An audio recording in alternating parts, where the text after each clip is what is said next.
I think what we need in Washington is people who understand how the elites plunder this country and then blame us for it in the process. We need people in Washington, D.C. who knows how the system works, who knows how to reform that system, and who can make this country better. And that's why I'm running to be your next U.S. Senator for the state of Ohio. J.D. Vance became famous several years ago. He's a lawyer and a businessman, but he wrote one of the best-selling books in the country. It was a kind of memoir. He spent a lot of time on this show, and as you just saw, he announced hours ago that he is running for a U.S. Senate seat from the state of Ohio. He's entering the Republican primary along with several other candidates to replace the retiring Senator Rob Portman. J.D. Vance joins us for his first interview since that announcement. Congratulations, J.D. Why are you doing this? You've had this successful life, and now you're moving into the tough, very tough business of politics. Why?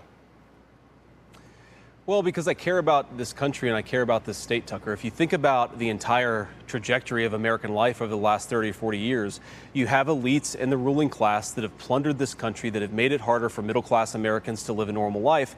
And when those Americans dare to complain about the conditions of their own country, if they dare to complain about the southern border or about jobs getting shipped overseas, what do they get called? They get called racists. They get called bigots, xenophobes, or idiots.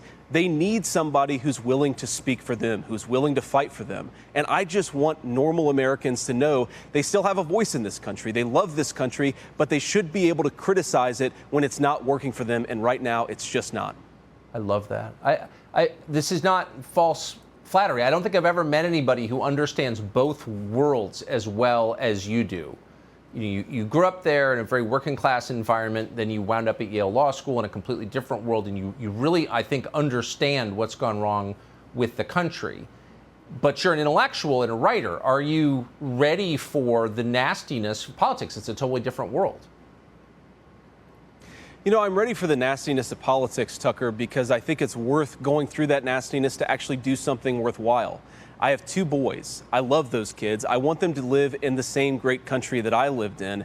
And if we don't do something, if we don't fight back against what's going on in our country, they're going to lose it. They're going to grow up in a country that's much poorer, that's much dirtier, that's much uglier, and where they can't even speak their mind as citizens. So yeah, I'm going to get attacked by it. I've already been attacked by it. Even since the announcement, CNN has gone after me. The establishment Republicans have gone after me. The leadership, of course, of the other campaigns have gone after me. Even Tim Ryan, the Democrat, has gone after me. It's time to fight back, though. If you're not willing to wade through a little crap to save this country, then you're not willing to stand up on the big stage, and I am. Yeah, because they know you're an actual threat, because you really do have their number for real. How have national Republicans, I know that I mean, you're a Republican, you're running as a Republican, at times you've been disappointed by the national party. How have they responded?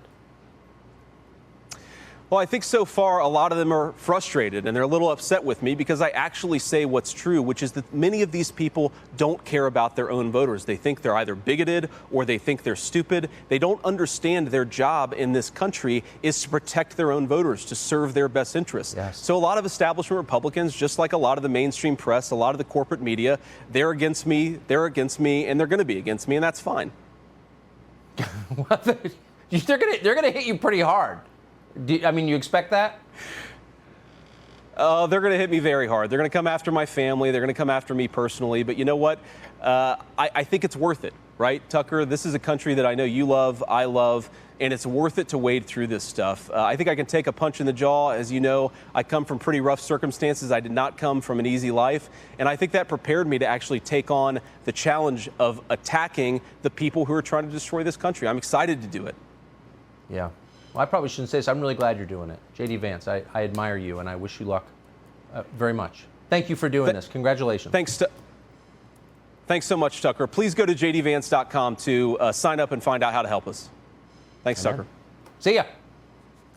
Well, we spent an entire hour. One of the reasons, I'm not embarrassed to say I admire J.D. Vance, is because we spent over an hour talking to him about his life. Really an interesting conversation. It's on Tucker Carlson Today at Fox Nation, if you want to watch. Hey, Sean Hannity here. Hey, click here to subscribe to Fox News YouTube page and catch our hottest interviews and most compelling analysis. You will not get it anywhere else.